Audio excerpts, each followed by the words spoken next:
You may think that dragons are nothing but mindless beasts that burn fire and torture and are cruel and burn down villages and the like.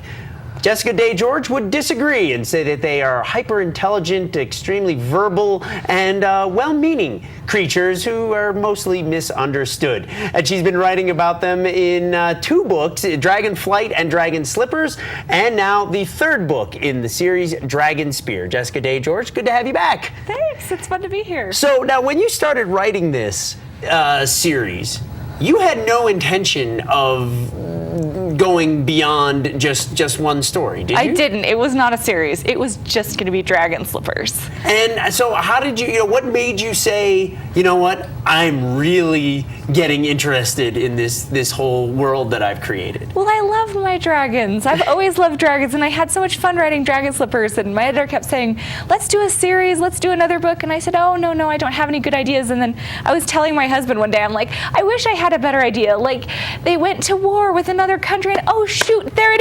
is. So once I wrote Dragonflight, which is the 2nd book, I just knew I had to do 3. I had to finish everybody, give everybody their happy ending, or kill them. Depending, either way. You had to kill a few, break a few dragon eggs to make a dragon the dragon omelet. Yes. Now, so why did what is it about dragons that so interested you?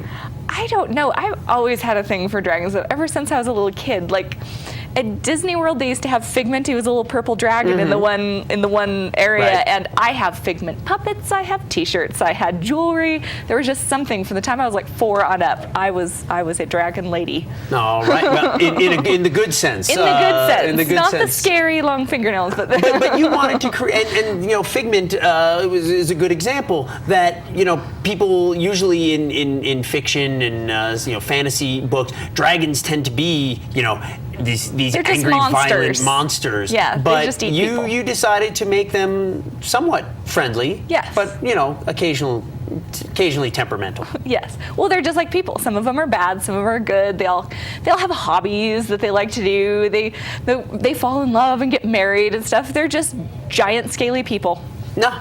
Okay, so for people who haven't picked up the first 2 books in the series, give us the basic rundown on some of the cast of characters. Okay, well, we have Creel. She's actually the narrator. It's from her point of view. She's a young girl who wants to be a dressmaker in Dragon Slippers, but her aunt decides to sacrifice her instead to the local dragon because they can't afford to feed her anymore, so they take her up and leave her in front of these caves. And she just thinks quick on her feet. This dragon comes out and starts talking to her. She didn't know they could talk either. So she makes a deal with the dragon and says, I'll get out of your way if you give me some of your gold. But he doesn't have any gold. He collects shoes. So she takes some shoes. She becomes a dressmaker and ends up befriending quite a few dragons along the way. And then the dragons all start attacking the humans, and she's the only one who knows why in the first book. So she ends up basically stopping what they call the Dragon War. She becomes the hero of the Dragon War. In the 2nd book, they have the second Dragon War. So is this Dragon War 3 coming upon us in This is Dragon not Spear? Dragon War 3.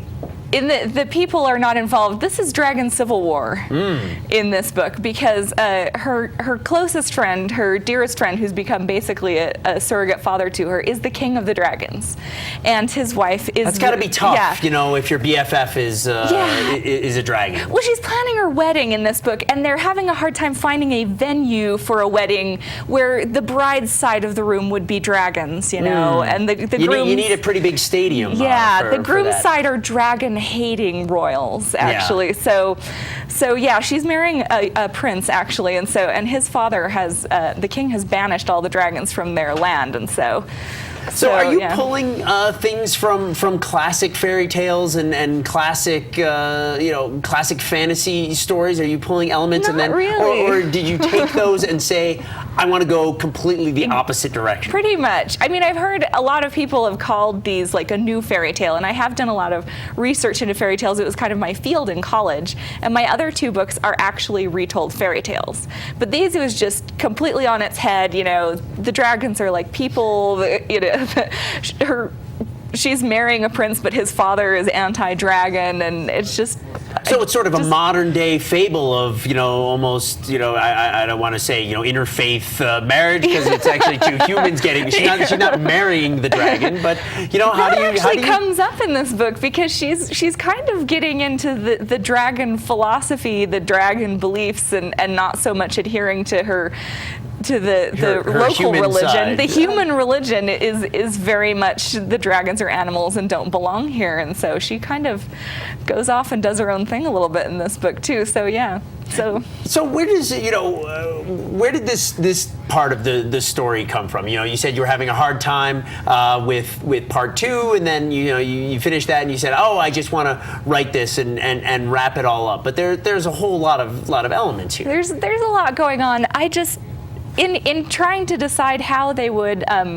How do you get married when your family now are all basically dragons and you've got all this opposition from the future in-laws? I just started thinking about that. It just kind of snowballed. Like, I had this idea, I want to show how they prepare for their wedding, and then it just got bigger and bigger, like weddings do, where you start having problems with who's going to sit at whose table and stuff like that. Drawing from your own experiences? No, our wedding was fine.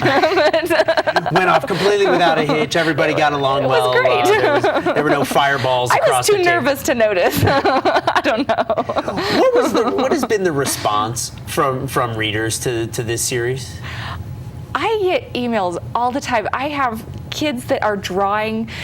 For art class, all they're drawing now is my dragons. I've got a girl who asked me if she could write the 4th book. She's 12 and she wants to be a writer, but just of my books. She wants to continue them for me. It's been amazing. I thought, because they're for younger readers, probably about 12 and up, and kids like dragons. I liked dragons, that's fine, but I did not realize how much people liked dragons. I thought I was the only one. Well, surprise, surprise. I know. Now, you mentioned that people, are emailing you and sending you things. You keep your own website and blog and have other news. One of the other things I thought that was really interesting on your blog is you have some additional information on things that are inside the book, like recipes. There are recipes. Do you have dress patterns too for? I have pictures of her ball gown, because she becomes a ball gown designer, and there's one particular dress that every time she wears it, something horrible happens. And so a friend of mine who's an artist drew it for me, and it is on the website. You can see the gold gown, and a couple of people, after they read the manuscript to Dragon Slippers, said, oh, their food sounded so good. Oh my gosh. And so I whipped up a couple of recipes for what they had been eating in the first book. So I continued in the second book. Did you try them out? I did try them. Yes, they have been tested. They do work. All right. There's sausage rolls. It's basically like a bratwurst wrapped in a roll and stuff like that. And there's like a pastry that I did for the second book. And I need to do something for this third one. I have not posted a recipe for the third book yet, but yeah, there's recipes, there's pronunciation guides, there's pictures of the dogs. Mm-hmm. The dogs are a big part of the book, and they are real dogs. The one is my dog and the other is my sister's, and so the dogs are online too.